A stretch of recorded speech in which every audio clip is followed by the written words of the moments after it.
Finally কিন্তু চিকেনটা ভালো করে ম্যারিনেট করে রেখেছিলাম। তো এবারে কিন্তু পকোড়া বানাবো, চিকেন পকোড়া। তো আপনাদের সাথে শেয়ার করবো, ঠিক আছে? চলো। ওটা কিন্তু তেল গরম হয়ে গেছে, আর এখানে দেখো আলুগুলো ভেজেছি কত সুন্দর করে কষা মাংসের জন্য।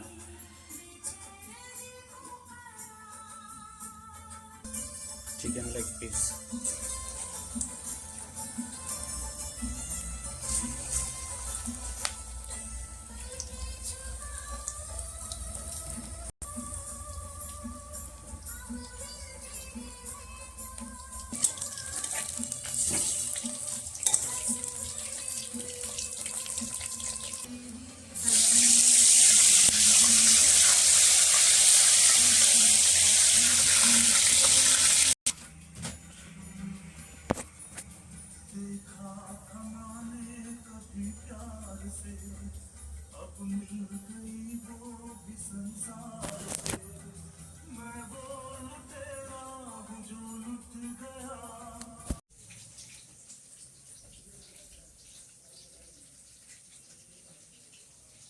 এই রবিবারে খুব সুন্দর একটা রেসিপি, আপনাদের নিশ্চয়ই ভালো লাগবে। আর ভালো লাগলে কিন্তু শেয়ার করো, আর শেয়ার করলে কিন্তু আপনাদের সাথে নতুন নতুন রেসিপি আমি আরও দিতে চেষ্টা করব, ঠিক আছে?